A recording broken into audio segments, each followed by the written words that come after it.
Физикийн туршилтын бүтээлд Дунд ОМГ-ийн багаас хөдөлгөөний тоо хэмжээ туршилтыг гүйцэтгэж үр дүн хэрхэн гарсан талаарх илтгэлийг танилцуулъя. Туршилтанд шаардагдах хэрэгслүүд багцуудын жагсаалтыг харууллаа. Хамгийн эхний туршилт маань мөргөлдөөний сэргэлтийн коэффициентийг тодорхойлоход чиглэсэн.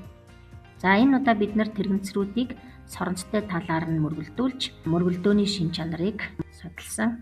Бид туршилтыг 30 удаа давтан гүйцэтгэж цуглуулсан өгөгдлөөр тэрэгэнцрүүдийн мөргөлдөхийн өмнөх болон мөргөлдөөний дараах харьцангуй хурдуудаар графикийг байгуулсан. Графикийн наалалт нь 0.91 бөгөөд 99% магадaltaйгаар шугам хамааралтай болохыг нотолж байгаа. За энэ нь бидний мөргөлдөөний сэргэлтийн коэффициент нь 0.9 буюу харамхай мөргөлдөөн болохыг илтгэж байгаамаа. Энэ удаа бид ачаагүй ижил маастай тэрэгэнцрүүдээ мөн өөдөөдөөс нь мөргөлдүүлсэн. Ингэхдээ зангуутай талаараа харилцан үйлчилсэн бөгөөд ингэхэд их хурдтай тэрэгэнцэр нь бага хурдтай тэрэгэнцрийнхаа чиглэлийг өөрчилж цааш хамт явсныг логроор бүртгэж авсан байгаа.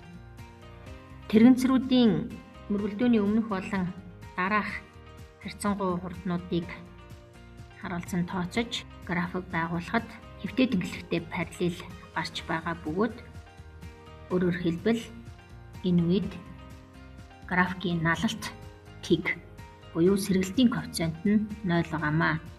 Энэ нь бол манай мөргөлдөөн абсолют харамхай болжээ гэдгийг харуулж байна.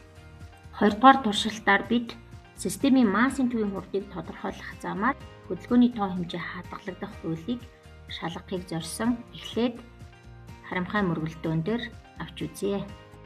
Үүний тулд ялгаатай масстай тэрэгэнцрүүдийг соронцтой талаас нь өөдөөдөөс нь гүйлгэж харилцан үйлчлүүлсэн. Туршилтыг 10 удаагийн давтамжтайгаар гүйцэтгсэн ба харгалзан мөргөлдөөний өмнөх хурд нь 499 ба 268, мөргөлдөөний дараах хурд нь 275 ба 967% харьцангуй алдаатайгаар тус хэмжигдсэн. Энэ үед сэргэлтийн коэффициент 0.92 байгаа ба энергийн алдагдлыг хоёр янзаар тооцоолж үзэхэд 1536 ба 1432%.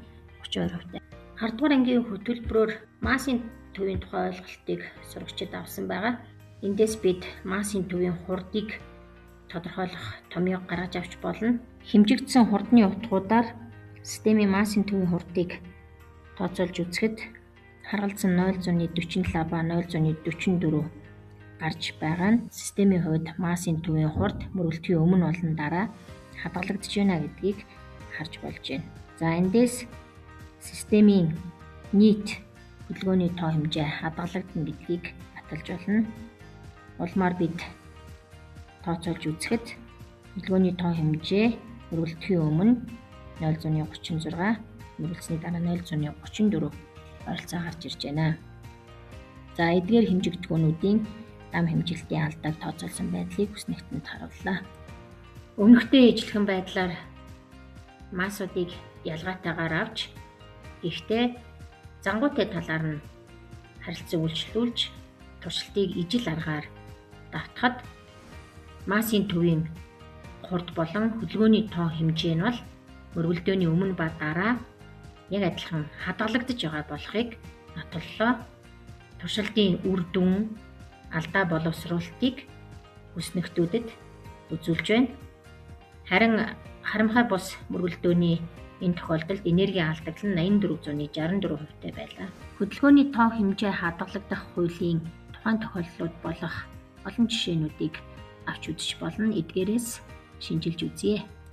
Хоёр бие хоорондоо абсолют харамхай мөргөлдөөн хийж харилцан хурдаа солилцох, 50 байсан бие салах эсвэл түлхэгдэх гэх мэтээр тийрэгдэх үзэгдэл, бөмбөг хананд юм уу шаланд тусаад эргээд харамхай авах үзэгдэл, хоёр бие хоорондоо харамхай бус мөргөлдөөн хийж хамтдаа цааш шилжин явах үзэгдэл зэрэг үзэгдлүүдийг дата үр дүнтэй нь боловсрууллаа. Нэгтгэн дүгнэхэд бид бүхэн энэхүү хөдөлгөөний тоо хэмжээ туршилтаараа